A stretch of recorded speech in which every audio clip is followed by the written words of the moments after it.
తల్లికి వందనం నిధులు జమపై ప్రభుత్వం కీలక ప్రకటన.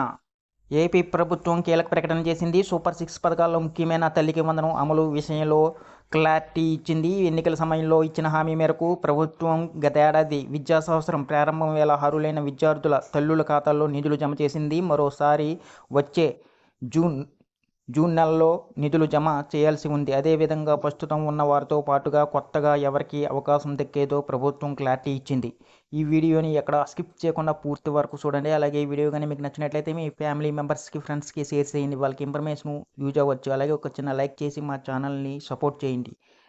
తల్లికి వందనం పథకం కింద రాష్ట్రంలో 67,1,653 మంది విద్యార్థులకు 8,454 కోట్ల మేర సాయం అందించినట్లు మంత్రి నారా లోకేష్ గారు పేర్కొన్నారు. అర్హులందరికీ సాయం అందించాలనేదే ప్రభుత్వం నిర్ణయమని వెల్లడించారు. తల్లికి వందనం పథకం యూడేస్ ప్రకారం రాష్ట్రంలో నమోదైన విద్యార్థుల సంఖ్యపై శాసనమండలిలో వైసీపీ సభ్యులు అడిగిన ప్రశ్నకు మంత్రి సమాధానం ఇస్తూ యూడేస్ ప్రకారం 1వ తరగతి నుంచి 12వ తరగతి వరకు రాష్ట్రంలో 79,51,903 మంది విద్యార్థులు నమోదయ్యారని చెప్పారు. తల్లికి వందనం పథకం కింద 8,454 కోట్లు సాయం అందించారు.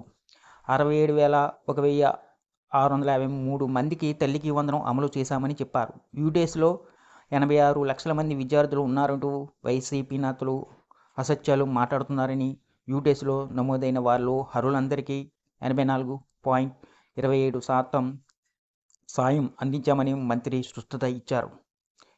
వైసీపీ హయాంలో యూడేస్ కింద 81,072 2,024 మంది విద్యార్థులు నమోదై ఉంటే కేవలం 42,33,098 మందికి మాత్రమే, అంటే 52% మందికి మాత్రమే ఇచ్చారని వివరించారు.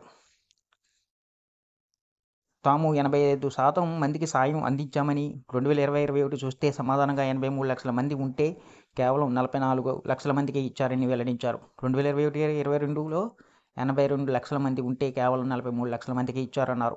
2022-23లో 80 లక్షల మంది ఉంటే కేవలం 42 లక్షల మందికి ఇచ్చారని పేర్కొన్నారు. వైసీపీ హయాంలో 52% మంది విద్యార్థులకు ఇస్తే ప్రజాప్రభుత్వంలో 84.27% మందికి అందజేశామన్నారు. తల్లికి వందన పథకం కింద సాయం అందని వారి వివరాలు పంపిస్తే సరిచేసుకునేందుకు సిద్ధంగా ఉన్నాం. అర్హులందరికీ సాయం అందించాలనేది ప్రభుత్వ నిర్ణయమని వెల్లడించారు. కాగా కొంతమందికి సాక్షిక సాయం అందించారనే విషయంలో సోషల్ వెల్ఫేర్ విభాగాల్లో కేంద్రం ప్రభుత్వం నిధులు ఇస్తుంది. ముందు చెల్లించిన తర్వాత కేంద్రం నిధులు అందజేస్తుంది. రెండూ కలిసికట్టుగా అందిస్తున్నామని ఏమైనా ఉంటే వివరాలు కోరారు. ఈ వీడియో కానీ మీకు నచ్చినట్లయితే ఒక లైక్, సబ్స్క్రైబ్ చేయడం మాత్రం మర్చిపోకండి.